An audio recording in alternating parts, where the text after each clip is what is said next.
Hello guys, so welcome back to my channel. Moi c'est Léo Queen et sur cette chaîne YouTube on parle de mode, on parle de lifestyle et de beauté. Et la vidéo d'aujourd'hui va concerner quelque chose qui me tient particulièrement à cœur, c'est la préparation de la rentrée du travail. C'est comme ça que j'ai décidé de nommer ça. J'ai remarqué en fait qu'énormément de vidéos ou d'astuces qu'on va venir trouver, ce sera pour les étudiantes, les lycéennes, les collégiennes, de savoir comment est-ce qu'elles vont garnir leur garde-robe, comment est-ce qu'elles vont venir préparer leur rentrée des classes, etc. Mais que ça ne se passe jamais pour la femme travailleuse, pour la corporate girly. Il n'y a pas réellement de vidéo là d'ailleurs qui permet de bien décrire tous les éléments qu'elle doit avoir dans sa garde-robe pour permettre à ce qu'elle puisse facilement s'habiller d'une façon professionnelle pour aller au travail.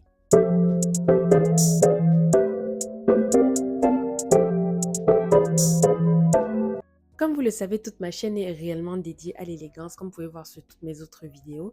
Et aujourd'hui, j'ai réellement envie de mettre l'accent sur tous les vêtements que moi, je pourrais conseiller à une femme qui va venir commencer dans le monde du travail, ou bien en alternance, ou bien peu importe, qui va commencer dans le monde du travail et qui est à la recherche de tous ces ensembles, tous ces vêtements qu'elle peut qualifier de professionnels, justement, pour se rendre dans cet endroit-là. Surtout si elle n'a pas eu d'expérience notoire, ou bien qu'elle a envie d'améliorer sa garde-robe, de devenir un peu plus élégante, savoir mieux amorcer les couleurs en fonction de sa morphologie. Le premier élément qu'une femme doit avoir dans sa garde-robe, surtout vivant en Occident, ce sont les blazers. Les blazers, les blazers, les blazers. Moi, je trouve que c'est très bien. Ce sont de belles pièces pour permettre à ce qu'on reste justement très élégante, mais qu'à la fois, on peut justement se couvrir du froid parce que souvent en Occident, en hiver, il fait froid. Donc, franchement, le blazer, c'est un élément très important. Moi, je conseillerais à une femme d'avoir un blazer noir, généralement un blazer noir ou bien un blazer bleu marine, ça suffit amplement. Si vous voulez corser, amorcer les choses un peu plus, vous pouvez partir sur une couleur un peu plus blanche ou un ensemble que vous pouvez trouver chez Zara, chez H&M, etc. Mais moi, je trouve que le blazer, c'est un élément très important. Il permet justement de venir amorcer, de venir, comment dire ça, non seulement te couvrir du froid, mais tu fais tout ceci dans une élégance particulière. Je conseille vivement de prendre un blazer qui est qualitatif, donc un qui soit un peu plus lourd, parce que ce que je reproche au blazer de fast fashion, c'est que généralement, la qualité est très faible et une fois passé à la machine, ça se froisse énormément. Donc, n'hésitez pas à investir dans vos blazers, de chercher des sites où vous pouvez avoir des blazers un peu plus qualitatifs, comme par exemple chez Massimo Dutti. J'ai un blazer de chez Massimo Dutti. Certes, il est un peu pricey, c'est un peu cher, mais derrière, vous avez la garantie d'avoir justement cette élégance-là. Donc, on va d'abord commencer par se prendre un blazer noir ou bleu marine. Pour venir justement accompagner ces blazers-là, on peut rajouter un manteau ou bien une doudoune. Moi, je conseille d'avoir au moins un manteau qui couvre, un manteau suffisamment, comment dire ça, épais, qui va venir couvrir jusqu'au-dessus de au-dessus de nos genoux ou bien peut-être en dessous si vous pouvez. Peut-être à mieux vous couvrir durant le froid. Là, vous allez porter les jupes et les collants sans avoir trop de problèmes. Parce que quand le manteau est trop court et qu'on met parfois les collants, on a souvent froid. Donc, vous pouvez absolument prendre un manteau. Les manteaux de chez COS, ce sont les meilleurs. Ils sont chers, je l'avoue, mais ce sont les meilleurs manteaux en termes de qualité parce que vous avez justement de la qualité, c'est fait de coton, c'est très lourd. Et si vous avez plus ou moins, vous pouvez pencher pour du cachemire, des matières comme ça.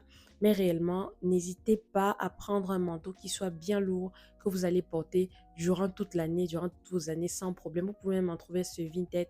Généralement, les choses comme ça se trouve à très bon prix sur des sites de revente.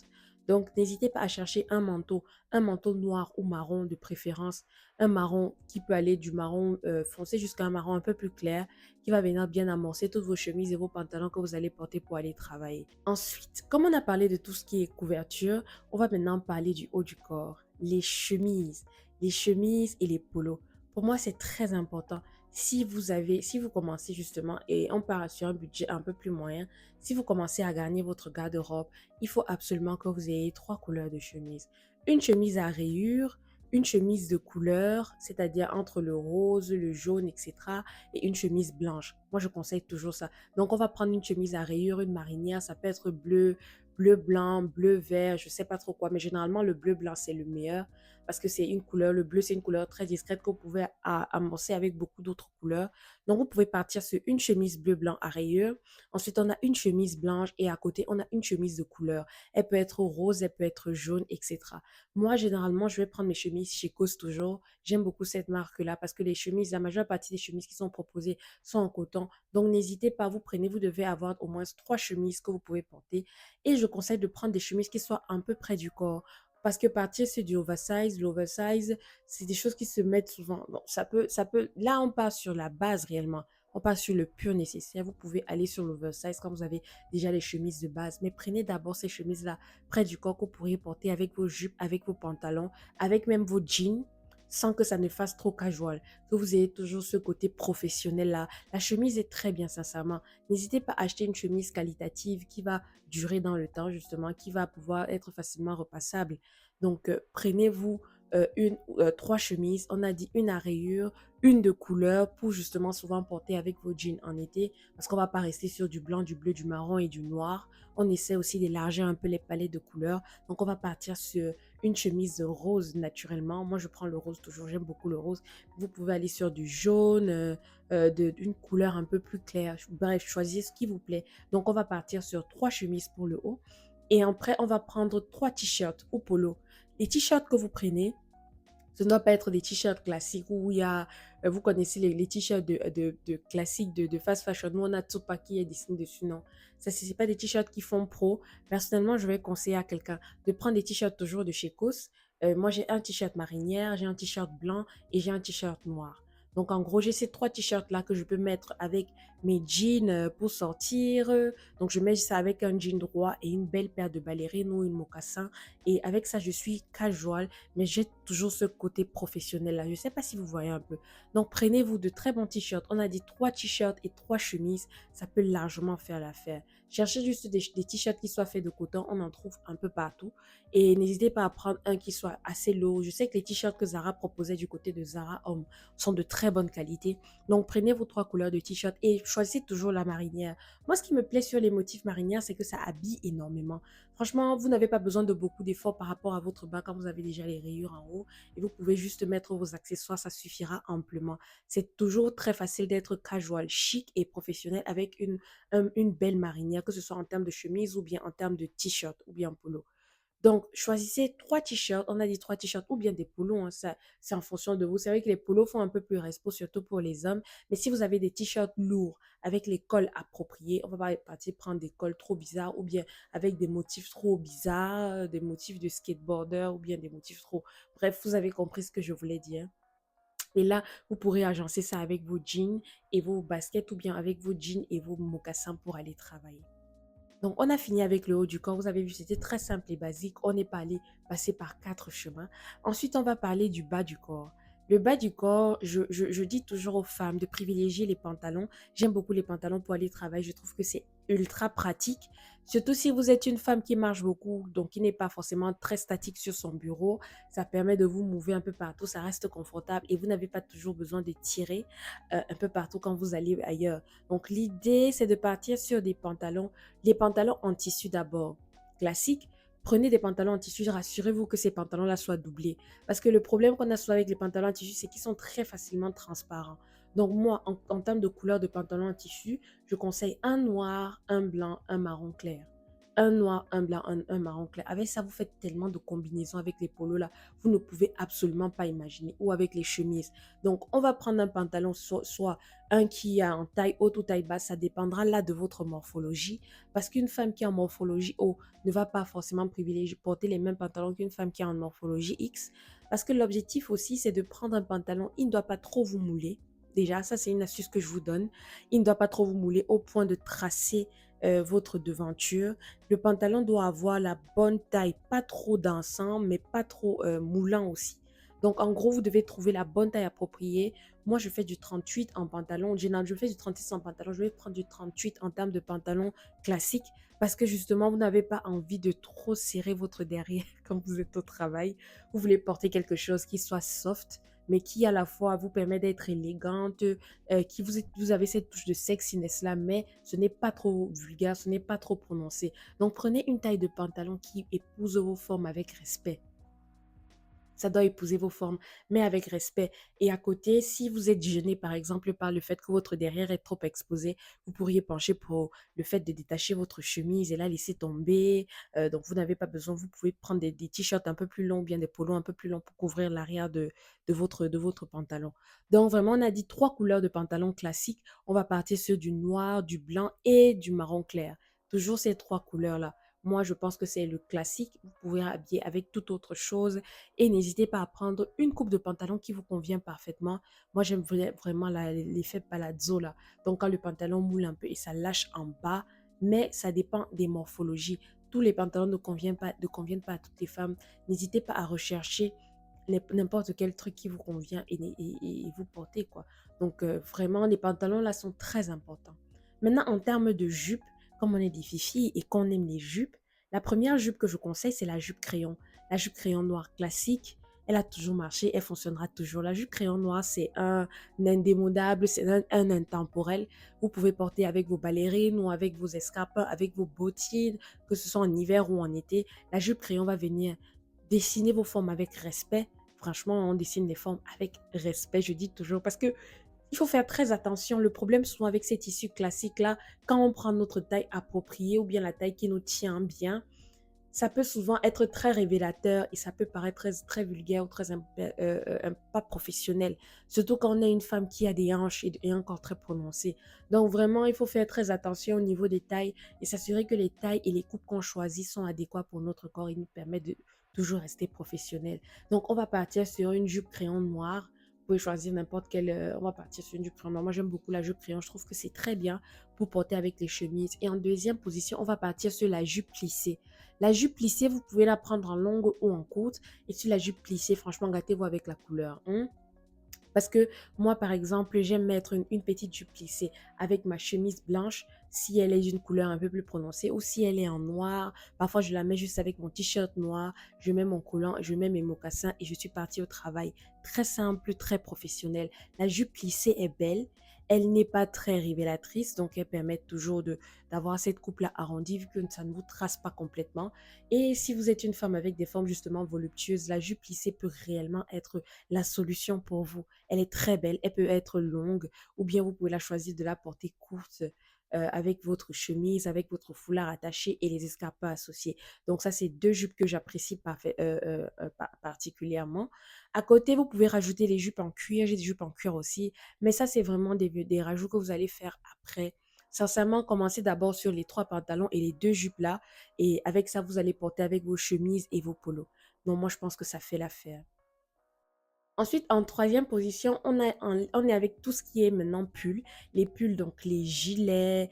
J'ai déjà parlé des blazers des blazers et des doudounes. Mais il y a aussi cet aspect gilet-là, surtout quand on a envie d'avoir ce look-là. Comment dire ça? Le look un peu en costume où vous mettez le gilet. Je ne sais pas comment on appelle ces vêtements-là. En tout cas, voici la photo. Ça ressemble un peu à ça. On a d'abord des gilets en coton qu'on peut mettre au-dessus de nos t-shirts ou bien sur nos petits débardeurs qu'on peut mettre avec nos jeans. Ça dépend de vous. Mais il y a les gilets sont très importants, surtout parfois on se retrouve dans une posture où on a un joli vêtement mais qui a trop les épaules ouvertes. Prenez au moins un gilet, prenez un gilet blanc. Généralement, le blanc passe avec tout. Donc, vous mettez le gilet sur vous à chaque fois que vous avez un petit froid ou bien que vous avez quelque chose qui est un peu révélateur et que vous avez envie de cacher. Moi, j'aime beaucoup les gilets, j'en ai deux et c'est amplement suffisant. Donc, on a deux gilets qu'on peut porter pour aller au travail. Tous les matins, on se lève, on met ses gilets et on est sorti.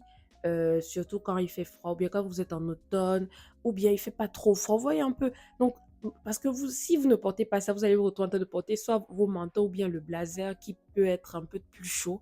Mais voilà, quand on est dans une température qui est basse, mais pas trop basse et que vous avez peur d'attraper froid le matin, vous pouvez juste mettre votre gilet sur vous. Donc, prenez-en au moins un. Franchement, c'est un conseil. Dans vos courses, vous prenez au moins un gilet que vous mettez dans vos affaires pour savoir, on ne sait jamais, ça peut réellement vous aider quand vous partez au travail. Moi, je conseille vivement. Aussi, quelque chose qui peut être réellement intéressant, c'est de s'acheter une paire de collants lourds et d'acheter aussi la paire de collants légère. Donc, en gros, vous avez les bas qui sont légèrement transparentes et vous avez la paire de collants qui est un peu plus lourd que vous pouvez mettre en dessous et mettre les bas au-dessus. C'est vrai qu'il y a des collants qu'on peut mettre déjà sur notre corps qui nous permettent de nous couvrir du froid, mais l'inconvénient avec ces collants, c'est que parfois, il n'y a pas pour les peaux noires. Il n'y a pas pour les peaux noires. Donc, ce que je vais faire, c'est que je vais acheter des bas et je vais acheter un collant chaud. Ça peut être toujours le même collant. Je vais mettre sur mes pieds et je vais rajouter les bas dessus. Les bas qui ont presque quasiment la même couleur que ma peau. Parce que ces couleurs-là sont souvent très blancs, c'est fait pour des caucasiennes. Donc, si vous êtes dans cette posture-là et que vous voulez mettre vos jupes et que vous êtes en hiver et qu'il fait froid, moi, je pense que prendre au moins un collant chaud. Ça va permettre de couvrir vos jambes et voilà, derrière, vous aurez chaud. Vous allez pouvoir porter des jupes en hiver. Donc ça, c'est vraiment intéressant de pouvoir trouver ce collant couleur polar. Et si vous n'arrivez pas, prenez ce collant-là et rajoutez dessus les bas qui ont les couleurs de votre peau. Je vais mettre tout en description de cette vidéo, les deux collants en description de la vidéo avec les liens Amazon pour que vous puissiez mettre dans votre panier pour acheter parce que l'hiver arrive, l'automne arrive, on va vouloir porter des jupes, mais parfois on n'a pas le bon collant qui nous permet de justement protéger nos jambes. Et parfois, vous voyez les gens en hiver qui portent des mini-jupes, c'est justement parce qu'ils ont ces collants-là et ces collants-là avec des couleurs associées, enfin, qui est adapté à leur peau. Et du coup, vous ne remarquez pas. Mais oui, c'est très important de les avoir. Moi, je conseille toujours d'avoir au moins un par-ci, par-là. Donc là, c'était uniquement une parenthèse. On va venir clôturer cette vidéo avec les chaussures. Les chaussures qui sont le dernier élément justement qu'on va venir ajouter dans notre garde-robe en tant que femme élégante pour toujours avoir cette garde-robe, pour toujours rester et être physiquement professionnel, quoi, d'avoir les outfits qui vont carrément avec notre travail. On va d'abord commencer par les ballerines plates. Moi, je conseille toujours à une femme d'en avoir au moins une qui traîne quelque part. Vous verrez la vidéo sur les chaussures indispensables pour une femme élégante que j'ai mis sur mon profil. Je mettrai la vidéo en description de cette vidéo si vous pourrez la continuer et la regarder. Mais justement, par rapport aux chaussures, je conseille vraiment aux femmes d'avoir une paire de babies ou bien ballerines que vous pouvez porter justement le jour où vous mettez vos jupes ou bien que vous avez envie d'être beaucoup plus girly. La ballerine est très importante, surtout celle de Jonah que j'aime beaucoup. J'adore le motif. Je trouve que c'est très classique et c'est très beau. Mais je trouve qu'avoir une ballerine au moins, ça peut être très intéressant pour aller au travail. Et oui, ça permet d'être girly quand on en a envie. Ensuite, on a la paire de baskets basses que j'ai toujours conseillé dans l'une de mes précédentes vidéos. Je mettrai tout en description. La basket basse est importante parce que ça nous permet d'être casual le jour qu'on a envie de mettre une chemise, un pantalon pardon, et une basket. Là, on a fait le combo total qui est gagnant, quoi. On arrive toujours à être professionnel, mais on est casual, on peut se mouver, surtout quand on sait qu'on se déplace beaucoup ou bien qu'on est quelqu'un qui est sur le terrain tout le temps. Ça peut être très intéressant d'avoir une basket basse qui soit belle, sophistiquée et très simple. Donc, pas sophistiquée, simple, juste simple, pardon. Donc, une basket blanche, moi je la conseille couleur blanche toujours, ça passe très bien. Donc, avoir au moins une basket qu'on tient. Ensuite, on va prendre une petite paire de bottines. Les bottines, elles peuvent être basses ou bien un peu plus hautes. Vous pouvez prendre des cuissettes si vous souhaitez, mais la cuissette, ça fait un peu too much généralement. Donc, penchez sur des bottines basses qui sont au niveau un peu plus au-dessus de vos chevilles. Donc, des bottines basses noires que vous pourrez mettre en hiver, justement, accompagnées de vos robes, de vos jupes. Je n'ai même pas parlé de robes, ça c'est vraiment quelque chose qu'on va venir rajouter après. Mais les bottines, c'est cool, c'est chouette, c'est chic et ça permet de justement avoir un outfit très elevated en hiver. Ça, c'est une belle option. Et enfin, la chaussure que je conseille à tout le monde d'avoir, c'est la mocassin. La mocassin qui est ma chaussure préférée naturellement. Parce que je pense que la mocassin, justement, cet atout-là de pouvoir garder cette casual chicness là que tu arrives à être simple, mais derrière, tu es chic, tu es put together. Et moi, franchement, la mocassin, c'est quelque chose que je conseille à tout le monde, de pouvoir avoir une belle paire de mocassins, couleur noire généralement. Après, vous pouvez choisir une autre couleur dépendant de votre garde-robe. Mais la mocassin a cet avantage-là de pouvoir justement rendre tout chic. Donc, prenez-vous une paire de mocassins de telle façon que si vous avez une réunion ou bien quelque chose et que vous n'avez pas envie de mettre la totale avec vos escarpins, la mocassin saura toujours faire l'affaire si vous savez bien agencer les choses. Je pense que c'est une très belle chaussure. Bref, on arrive à la fin de cette vidéo astucielle. On va faire un peu le tour. J'ai dit que pour le froid, il faut prévoir un gilet, il faut avoir un manteau et ne pas hésiter à acheter un blazer pour les périodes d'automne où il fait pas trop chaud, pas trop froid pour justement pouvoir se protéger. Ensuite, j'ai parlé des pantalons. J'ai parlé de trois couleurs de pantalons. On part sur du noir, du blanc et un pantalon marron clair pour justement pouvoir agencer avec trois chemises. On a dit marinière, on a parlé du blanc, on a parlé d'une chemise de couleur et trois t-shirts ou polos à votre choix, de qualité bien sûr, bien lourd. On a dit qu'on partait toujours sur de la marinière, on partait sur du blanc et du noir. Et après, on peut ajouter les jupes. On a dit une jupe plissée et une jupe crayon. Et ensuite, pour les chaussures, on est parti sur une chaussure, une ballerine ou une paire de babies, une botte pour l'hiver qu'on peut porter qui va venir élever notre vêtement, une paire de baskets basses et une mocassin. Sincèrement, si vous partez sur ça pour votre début de votre rentrée scolaire de travail, ça fera l'affaire. croyez-moi, vous aurez toujours de quoi mettre le matin, quand on soit en hiver, en été, en automne. Et derrière, vous allez venir rajouter des petits accessoires, votre magnifique sac à main, des petits foulards par-ci, par-là, pour justement venir rendre l'outfit un peu plus curate, un peu plus élevé, vous voyez. Vous voyez un peu ce que je veux dire? Donc, en gros, ça, c'est la base, c'est le nécessaire dont vous aurez besoin. N'hésitez pas à suivre ce conseil, je suis certaine, et partagez cette vidéo, likez-la, abonnez-vous à ma chaîne. Et je vous souhaite à tous de passer une merveilleuse fin de journée, début de journée, peu importe. Bisous. Love you. Bye.